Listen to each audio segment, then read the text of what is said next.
Hello, good afternoon, everyone. Can you hear me?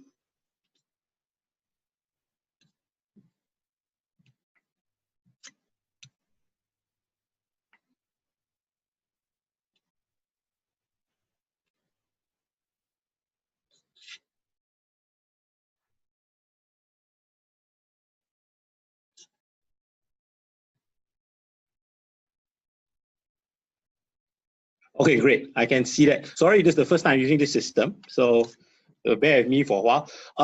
Can you all see the slides, actually?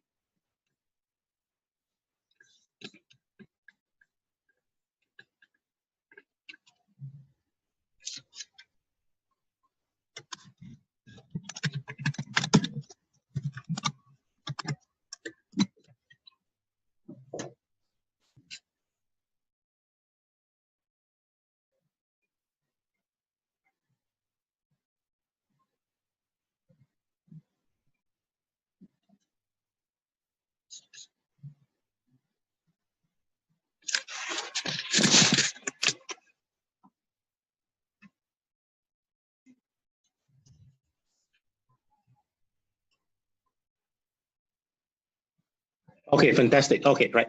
Now, let me start with thank you all of you for attending this Innovative Agriculture Weather Insurance Solutions in Asia webinar presentation, right, that we're having this afternoon.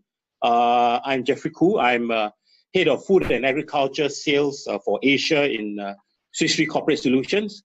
I'm based out of Singapore. So I'm happy to know all of you today and thankful that you have attended this particular webinar. Now, today I'd like to share with you a little bit of my company, and after that, some examples of how Swiss Re uses innovation in terms of weather insurance to insure some of our clients. So let me go downwards first.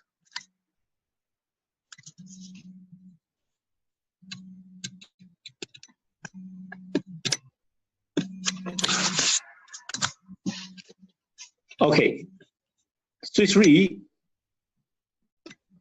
at a glance. Now, Swiss Re, we are a 153 years old company. We have been around for quite a long time. We are basically specialists in wholesale reinsurance and risk management solutions. We were founded in 1863, right? So we cover everything apart from agriculture. We cover property, casualty, life and health, right? So we are pioneers in insurance-based capital market solutions. We combine financial strength and unparalleled expertise for the benefit of our clients. So we are S&P AA- standard. Now, this is very important. When you do insurance, you must be able to pay up when something happens, right? So the strength of the company here is very important. Our offices stretch across the globe. We got 50 over offices, and I'm based out of just one of them in Singapore, right? Now, where do I come from? Swiss Re is a huge group. I come from Corporate Solutions. We are the direct insurer. What we do is that we work very closely through brokers and sometimes even directly through our clients to understand their needs. So we are closer to the ground. We try to structure and basically tailor make a solution specifically for the client. That's why most of our solutions are actually tailor-made, just suitable for that particular client, right? But of course, they can be used in many ways in terms of weather index solutions, right? So it just requires tailor-making. So we've been doing that for a number of years, and today I'm going to sort of share specific examples of that. Agriculture insurance. I'm sure all who are here watching this know this term called agriculture insurance, right? So what is it? What is it actually, right?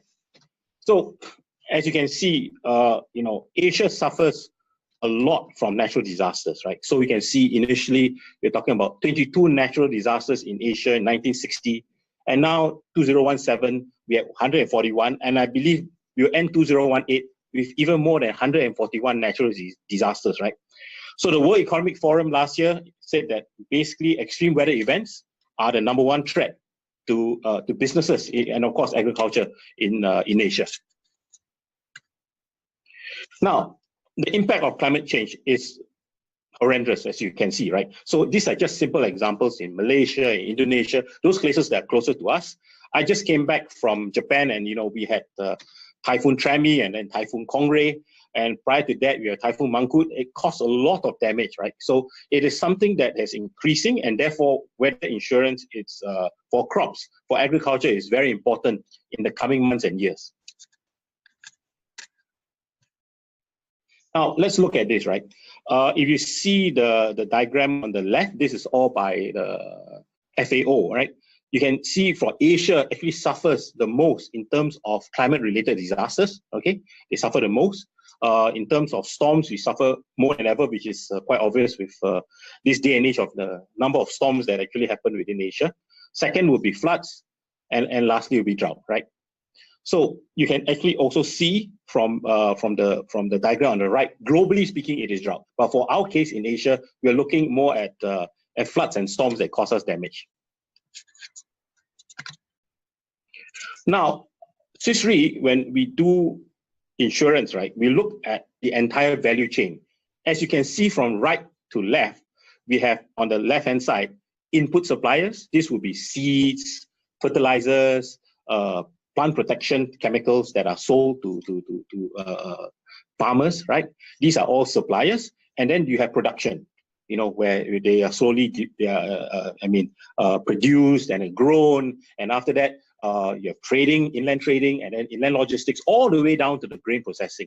Now, we can actually create solutions to ensure the entire value chain, right? So, for example, the inland logistics guy, the guy that does transportation, in the event there's a 50% shortfall of rice at the inputs level, he will also suffer 50% short of revenue from transporting the rice, right? So we can structure in such a way that it also covers them, although not directly, right? Now, what are the benefits of agriculture insurance?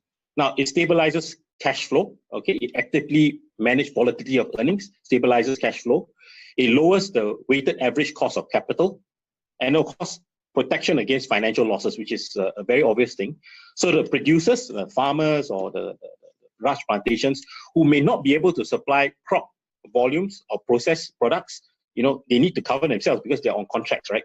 Producers who may have difficulties paying loans, reduction in sales of input suppliers. Say, for example, you're selling fertilizers and there's a huge drought or huge flood in the area. Surely your sales will be affected, right? Logistic companies, you know, as I mentioned earlier on, the underutilization of their silos, of their transportation trucks and vehicles. Higher prices for governments, you know, trading firms when you're buying commodity goods. And of course, banks will also face bad NPLs because farmers cannot repay them, right? Lastly, the benefit of agriculture insurance is to enhance borrowing capacity from the banks. And of course, in terms of investments, if you are insured, investors are more inclined to put in some money into your operations. Now, insurance cover concepts, agriculture insurance cover concepts. Let me walk you through these before I go into the examples. I think this is an important step. Now, the first one is what we call index-based or parametric insurance. Now, it can be used either or. You can call it index, you can call it parametric. It actually is the same thing, right? So how does it work? It is based on an index, basically is a third-party data that is used for settlement. For example, weather index, you can use weather stations for your third-party settlement. Remote sensing index, for example, NDVI, these are, I would say, satellite data, or even government yield data, okay? So this is, in simple terms, it is third-party, it's not controlled by ourselves as an insurer, or controlled by, let's say, the client themselves, right? So it has to be totally neutral. It is useful for areas where there are not much historical losses. You know, there are some countries where actually the client, the plantation owner, doesn't keep good historical losses. So we cannot use that as a reference point to do pricing, but we can actually use weather data. So there's no involvement of loss adjusters. We don't really need to send someone down to check whether there was a real loss or not, because we would have done work before that, which I'll also explain later, right? So it's all based on third-party data. And it's not based on actual loss, but estimated correlated loss to provide a hedge. Now, what is correlated loss? Say, for example, if you have a typhoon category 2 hitting your plantation, you lose X amount of money, right? every year or every time it hits that figure, right?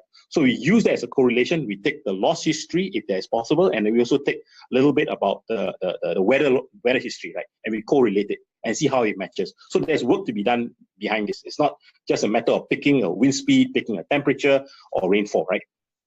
Now, so that's index-based. The second one is indemnity-based, what most of us are used to, or what we call traditional insurance, right? So it's a single risk assessment, individual loss, right? So this would mean that you have a loss assessor going in, a surveyor going in to check how much your crops are valued. And after the insurance period, they have a loss adjuster going to check how much was your loss, right? And then, the payment will be made accordingly based on what was written in the policy. So this is a different kind of cover. It does not involve third-party settlement, and it's a lot slower actually, right? The last one is something that I'll just touch very briefly. It's a new concept. It's called parademnity insurance. It involves both portions of index and indemnity, but that will probably take another session just to tell. So just to give you an idea, the main ones will be index, the next one will be indemnity, right?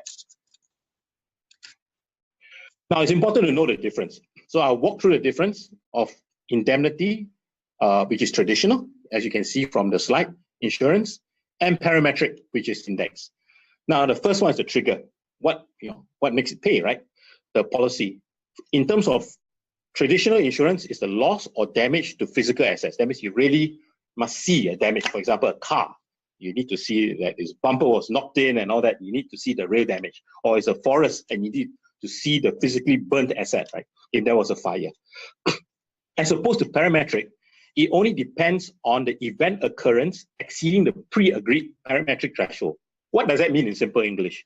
It means that, for example, we agree upon a wind speed of 70 kilometers per hour occurring that will knock down all the banana trees in your plantation. And so 70 kilometers per hour, if recorded by the weather station, that would actually be the pre-agreed parametric threshold, which means it hits 70 or is above 70, we pay out.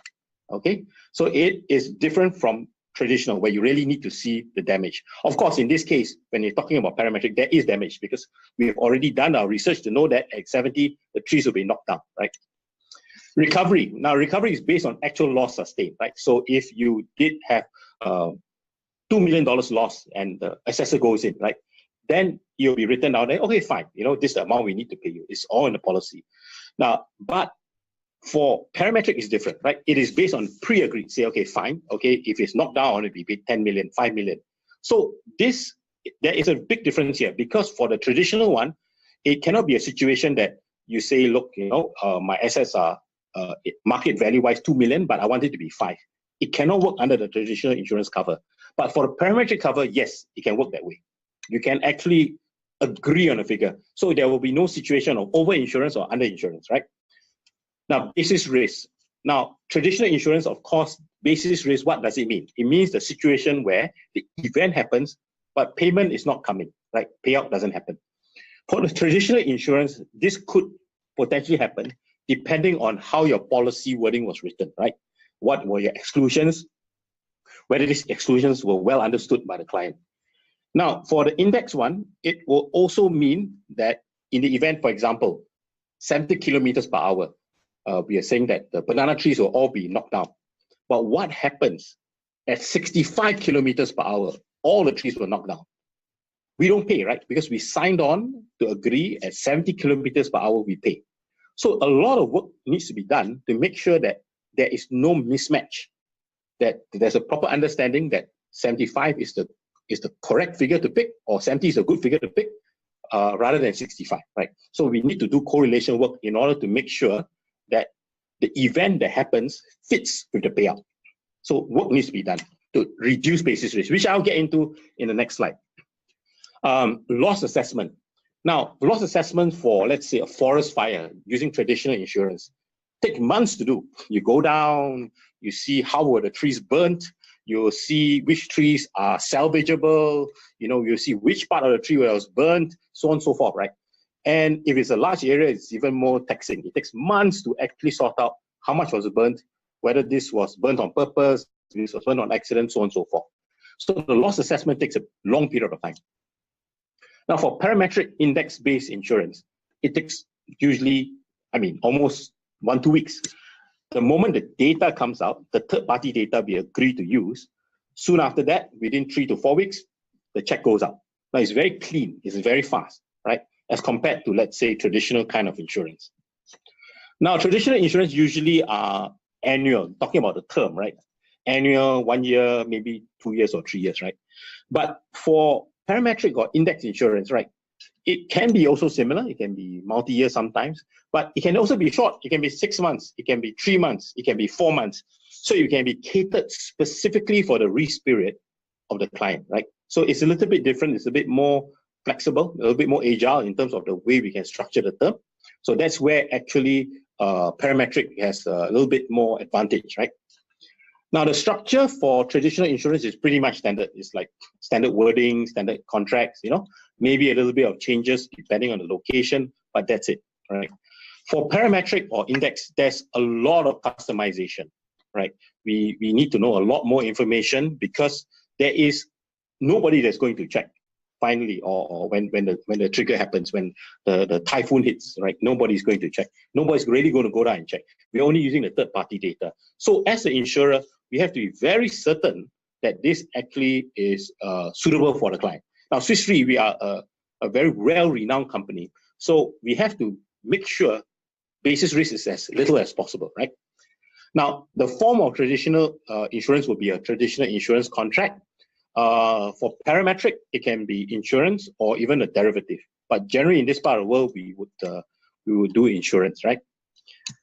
Okay, now let me go down to types of index-based solutions. Now, you can see there are quite a few that I put up, okay?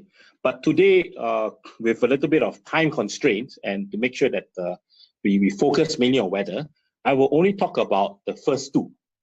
Number one is weather index solutions. Okay, so it is based on weather, purely on weather data and weather data from a weather station, right? Okay, the second one will be CAT in a box. It's short form for catastrophe in a box. Okay, that would typically just refer to typhoons. Okay, so my first example comes from Indonesia, nearby Indonesia, right? And just to give you an idea, let me walk you through what is weather index insurance. Now, in general, weather index insurance can be structured based on the weather station's report on rainfall, temperature, wind speed, or drought. Drought is basically a lack of rainfall, and humidity or sunshine hours. Now, all these data comes from weather stations locally, right? So we would actually be able to structure, provided, of course, we find that the weather station data, stations data is of a certain quality, right? Because some weather stations data, some people basically fall asleep sometimes and you find the temperature never changed for 1 year. So that kind of data we cannot use. Or let's say, for example, the weather station belongs to the client. Likewise, we cannot use that. It has to be third-party data, reliable data, both for the sake of the client and for ourselves, right? Now, how is the index developed? It's developed on the basis of the requirement of the crop at different stages. Now, let me explain this. Let's take another crop, for example, not in this case, but sugarcane.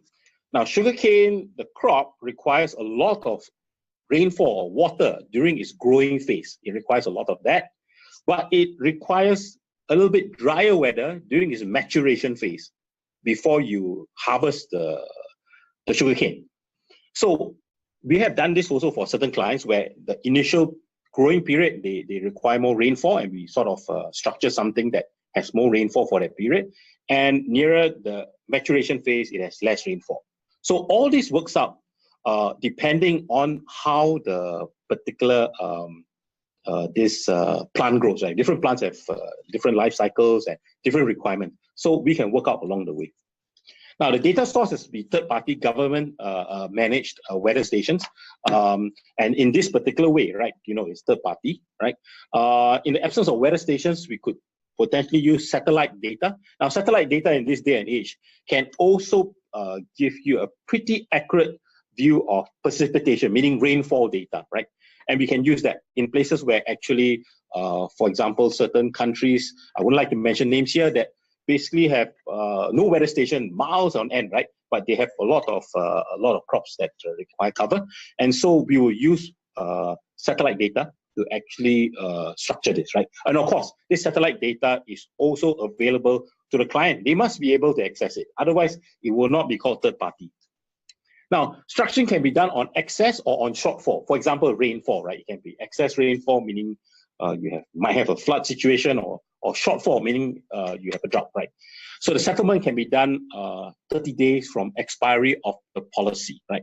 Generally speaking, at expiry of policy, we will also be able to have the finalized data, right, during that period.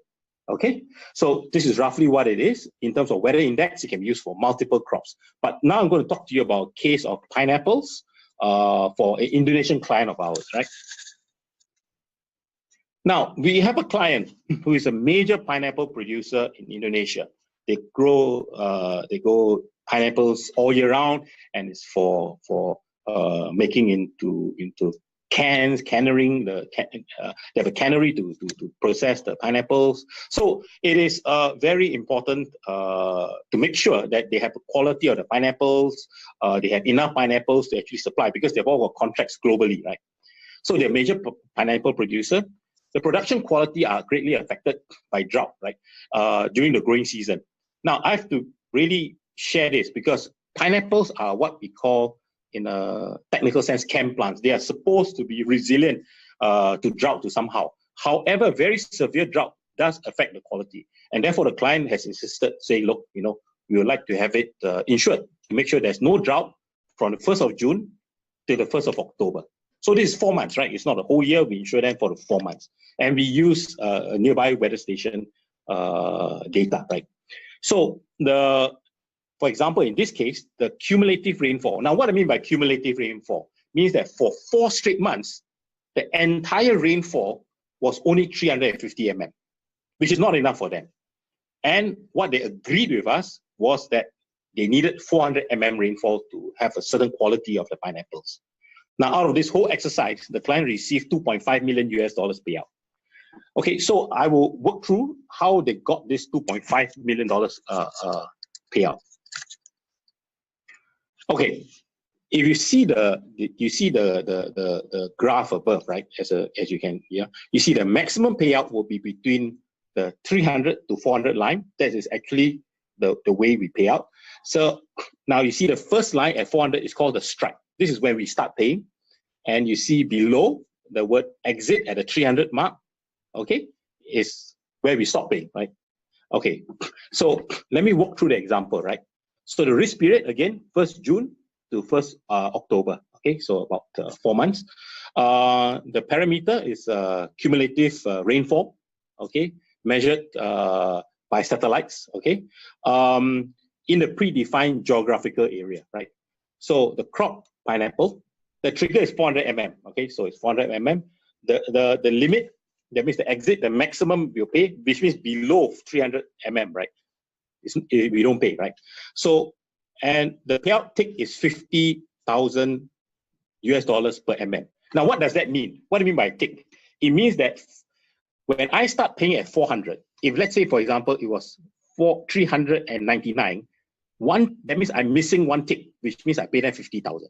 If let's say the final result was 398, that means I'm missing 2 ticks. So I pay them 100,000, right? So in this case, the payout worked this way, right?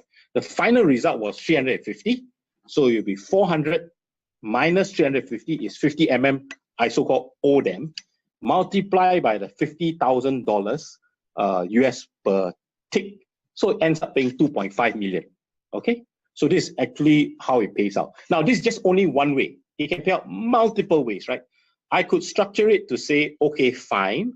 If it hits 400 mm accumulated rainfall for 4 months, I want a full payout of 10 million. That can also be done. Or you say that, look, maybe I will step it up, said, okay, fine, I don't want it 400, I can want it to be 300 or even 150. It all can be structured depending on the client, right? So what I'm saying is that this is just a simple example using ticks. It can also be paid up at one go, okay? So it really depends on the client's requirements. Now, it's a good time to talk about basis risk, right? This is a very important part to understand about parametric or index insurance, right? It's important for us as an insurer to have a clear understanding of the risk, right? It's not a situation where Swiss Re says, fine, we pick a particular rainfall data and say, okay, fine, this is the trigger, and then we pay based on this, right? It shouldn't be the case. What happens if it doesn't pay out, right? So we need to have a proper understanding, sit down with the client, say, look, let's understand your risk.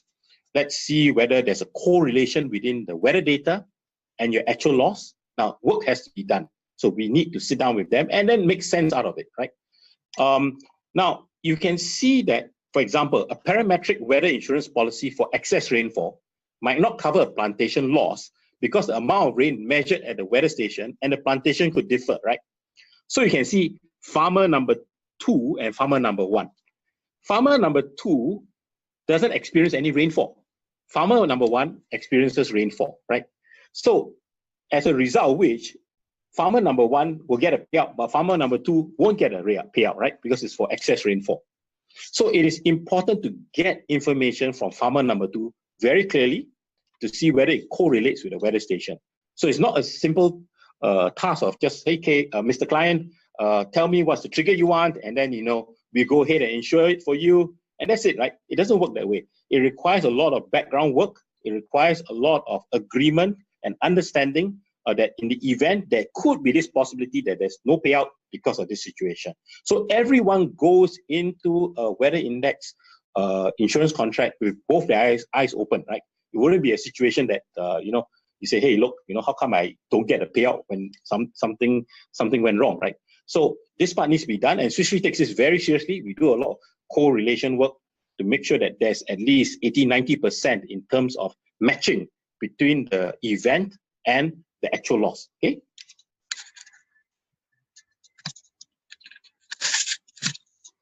Okay, now I want to talk about a subject that is happening almost every other week, right? I was in Japan last week and we were hit by Typhoon Trami, and on the way out, Typhoon Kongray came in, right? So typhoons are something very, very, very common now in this part of Asia. I mean, of course, including in the US, Typhoon Maria and very number of names that I cannot remember all of them. So we have also a typhoon cover that we have done in China for a number of years. And so I'm going to take this opportunity to share with you something that is more innovative. Now, let me try to adjust this. Typhoons, generally speaking, right, what we have actually a track, okay? Now, it is not the same speed continuously, right? It is, if you watch the news and all that, sometimes it picks up speed, sometimes it loses speed, and then, it makes landfall, as you call it, right? So our product is called Catastrophe Box. In principle, we are looking at the typhoon track, okay? We're not looking at a weather station wind speed, we're looking at a typhoon track. Now, the next question you're going to ask is that, okay, fine, we're looking at typhoon track. Where does the data come from? Now, it can come from places like the Hong Kong Observatory or the JTWC, Joint Typhoon Warning Center. Now, how does it work? If you go online to any of these websites, right, they will actually show you the track of the typhoon when the typhoon hits, right? I'll show you one later on of Mangkut, so you have a clearer picture of how that works out. So these two weather stations, I think JMA, Japan Meteorological Authority, also has the similar kind of data. Now, underlying, okay, now what do we use to actually ensure this? The maximum sustained wind speed tracks as published by these data providers, right? So how does it work? Okay, let's start from here. You have a situation where, if you can see this particular diagram here, I'm going to circle around this, right? I can move around this. You can see that this is the southern side of China, okay? And you see a number of circles there. Now, take it that these circles are actually the places where my client is sitting down, or my client is wanting to have something insured there, right? In this case, it was banana plantations, right? Now, it can be a circle, it can be a square, it can be a line. It doesn't matter. It just has to be a demarcation that both the client and me agree upon. So now let's look at the figure on the right, this one with the nice colors and circles. Now, how does it work? Let's look at this one. On the right hand side, you can see the green line here, the green line. So this green line is, for example, the typhoon going through, right? Green line to red. So it starts from the red. It starts from red. Okay, goes through. So reporting point 1, reporting point 2, reporting point 3, reporting point 4. So the typhoon goes through, right? So if you can see from here, reporting point 1 is 38 meters per second. Reporting point 2 is 45 meters per second. That's the wind speed, right? And then as it goes out, it slows down to about 32 meters per second. Now, for this particular case, the client was insured at 41.5 meters per second. So 41.5 meters per second wind speed did occur within the insured area, which is this reporting point 2. It had 45 meters per second, right? So it exceeds the 41.5. And so there was a payout, okay? So there was a payout, right? So this can be structured in any way. You can decide on a high wind speed, a low wind speed, right? And therefore we can, we'll price it differently based on the history that was of the storms or the typhoons that went through, right? Now, this is what you might see online. I'm sure your friends have SMS to you, WhatsApp to you and all that, of the recent Mangkut, the one that hit, or they call it Ompong, the one that hit the Philippines. Now, if you see carefully here, you can see that on the 14th of September, at this position for Mangkut, the wind speed was 240 kilometers per hour. So along the typhoon track from the Hong Kong Observatory, you can see that typhoon data is recorded all the way, right? And usually it's done every 6 hours. So you might ask a question. Let's go back up. You might ask the question, what happens if my area insured is between two lines? There's a dot here and there's a dot here. What happens? Do you know what happens in between? Now, Swiss Re has developed a calculating solution that if we could actually calculate 2 points from, let's say, 1 point here and 1 point here, we have 2 points, and we put the 2 points into our system, and you'll calculate out 3,999 points in between. So, and that will include how we look at the curvature of the Earth and all that, right? And from that, if any of those points exceed the trigger we agree upon, we also pay. So in that sense, it is also covered, because you may say, hey, look, it's not every hour you record, right? It's every 6 hours you record. Or worse still, it passes through my area in less than an hour. Then what happens, right? So we do have the mechanisms in place to actually to look at this and then to actually adjust it accordingly, right? Okay. Now, on the same subject of typhoons and how they work, right? Swiss Re actually in 2015 came out with this term called growth assurance. Now, what is growth assurance? Growth assurance it represents a concept, a thought process where we help our clients to achieve growth by managing the risks involved in their business development initiatives. Now, let me give you an example of how that works. We are still staying on the subject of the typhoon, okay? Now, how does that work? Well, on a loyalty scheme program, so for example, we have an agri-chemical company, okay? And they say, look, I met up with them, and they said, look, Jeffrey, we would like to cover our sales campaign. We have a wonderful sales campaign coming up. We want to sell more products. But our farmer clients are affected by typhoon. So can you do something about it? So I said, how about this, right? We do it this way. In the event there's a typhoon of a certain severity, Swiss Re Corporate Solutions will pay you a sum of money. That is the agri-chemical company. And the agri-chemical company will give their clients, the farmers, free chemicals in return. Now, so that's a very, very strong marketing plan, right? So when they go and see their farmer clients, they say, look, if you buy from us, this agri-chemical company, you know what? In the typhoon hits, you get free chemicals for your next growth season. So that effectively helped them actually increase their sales by about 10 to 20% for that year, right? Because the competitors don't provide this cover. And for information, during the first year, it paid out. So it was very good marketing for them, right? So the idea here is to embed such solutions into sales and marketing plans. It doesn't always have to be for losses and therefore we pay. It can be also embedded into sales and marketing plans. But here is where we actually work closely with the client to see actually how to embed it in, how to structure it, and then how to even promote it, right? So in expense is an acquisition cost and not a cost of risk in this case, right? So the expense is, so it works very well because, as you know, for agrochemical companies and fertilizer companies, they spend millions on television programs and newspaper advertisements. So in that sense, this is also something that they can do and have already done, okay? So I end this now with my part of the presentation. So if there are any questions, this will probably be the time that you can ask me, right? So you have any questions, you can write in the chat, or I think you can directly call me, I suppose.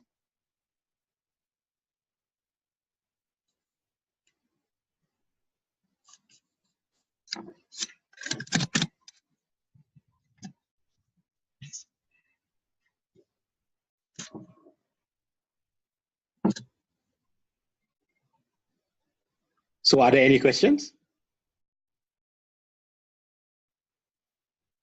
Okay, now I think it takes maybe a while to understand all of this. So in the event you have any questions in the future, feel free to reach out to me. I think most of you also found me from LinkedIn. And in fact, some of the information that I've shared here are in my previous LinkedIn posts, so that you'll be able to revise them and take a look. And if you have any questions after that, feel free to always drop me an email or to give me a call, right? I see. How to arrive combination indices for arriving loss. Okay, I don't clearly understand your question, Dr. Maria Papan. But if you mean combination, that is possible, right? I mean, it is going to be slightly more expensive because, for example, the case of the sugarcane, right? The first 2 or 3 months, you're looking at needing more rainfall. And the last part, nearing maturation, you need less.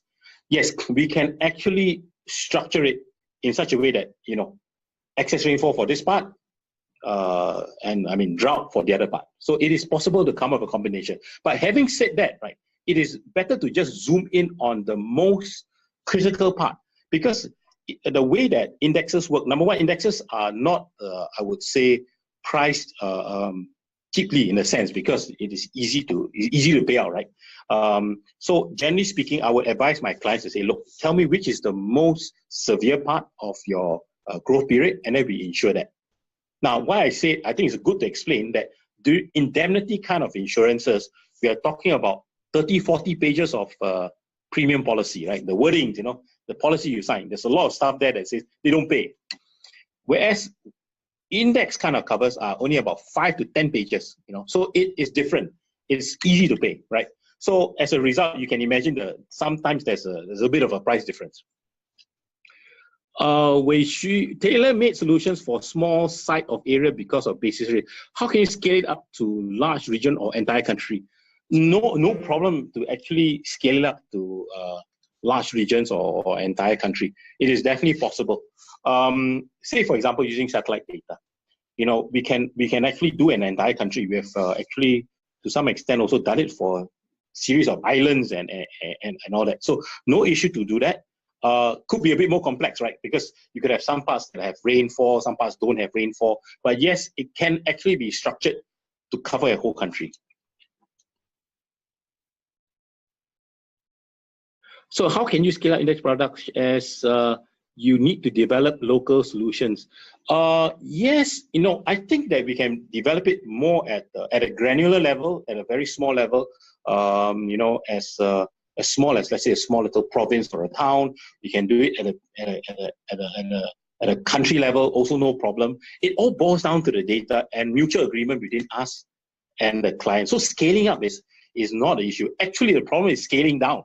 To actually insure someplace small, let's say, for example, the cat in the box solution, the little circle and all that, right? If the circle is too small, it becomes a problem also, right? So, because the data, the actual experience may not be actually experienced there. So, for example, you have a little circle here and a typhoon passes here, right? It didn't pass through the circle, but the damage will be felt here because it is quite nearby, right? So all that needs a fair amount of tailor making before we come up with a solution. I hope that answers your question, Wishu.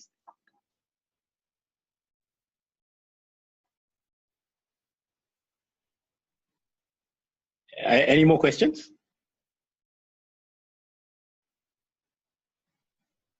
Okay. Please explain geographical basis risk and how to calculate for loss assessment. Okay, very good question, geographical basis risk. Okay, let's say, for example, let me use this. I think it's easier to see, right? Let's say this is an island somewhere, okay? Let's say an island. So somewhere in the middle, you may have, let's say, a mountain ridge in between, right? So, the typhoon passing through here will be blocked by this ridge, right? So we need to actually understand the geography of the place before we actually insure. Because the price I charge, for example, a guy that's before the ridge will be definitely more expensive than the guy after the ridge because he's protected by it, right? So we need to understand the geography before we go ahead and do it. It's not just a flat piece of land and then, we say, okay, fine, we go ahead and do it. Then again, it also depends on what kind of risk. As in, are we talking about the typhoon? Are we talking about rainfall? So it varies, right? But you're correct. We need to know the geography quite clearly, to see whether it's flat, undulating, and so on and so forth. And from there, make a proper assessment. But I think the most important assessment is that if we do have the client's historical data, I mean, it may not be insured, but he has experience as historical data, we can use that as an example, right? As data to actually do some correlation. Sure, no problem. A lot of the PPT, which they are actually online on my LinkedIn page. I hope, Dr. Marapan, I did answer your questions. If not, please ask again, right?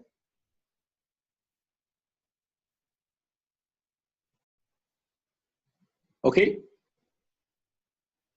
You have any more questions here that you all need to, you would like some clarification?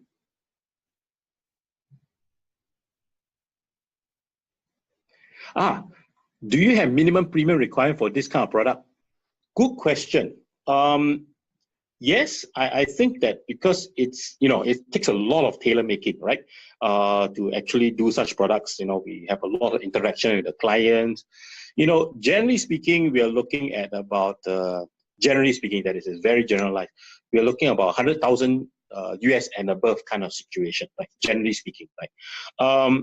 But that's not to say that, we will not do something more or something less. It again boils down to the risk. But what I can say quite clearly is that we have rejected some business because it is important that once we cannot find a correlation, we don't do, right? We don't do because there's a reputational risk involved and Swiss Re cannot afford that, right? So it is, I think the minimum is important, yes, because there's a lot of work needs to be done for this. But then again, I think our main requirement is to see whether it makes sense to the client because we are a very client-centric kind of company. I hope that answers your question.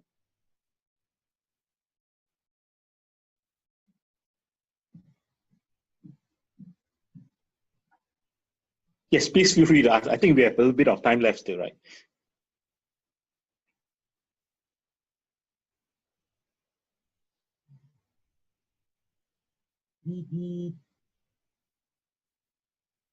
Okay, I don't think there are any more questions coming, but if you've got any questions further, I think most of you can find me on LinkedIn. Just type in my name, Jeffrey Koo, PT, you'll find me there, linked up to me. And I see one more coming in. Do we have some sort of access or franchise in claims settlement? Yes, that can actually be structured in, right? I guess it all boils down to what the client wants. He says he wants an access, we can do it, you see, because at the end of the day, it is still based on the third-party data. So as long as, the claim settlement is through the third-party data, we are fine.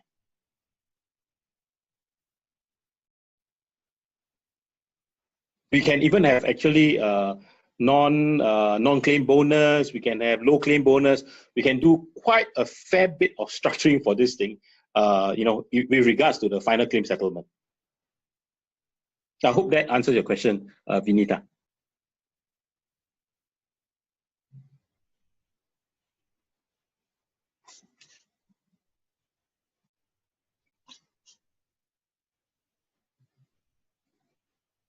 Okay.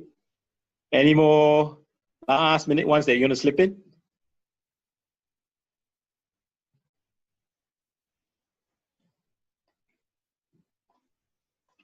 If not, I think we have. I think the timing is to 4:45, and we are coming up to that. So thank you for your time. Thank you for patience listening to all of this.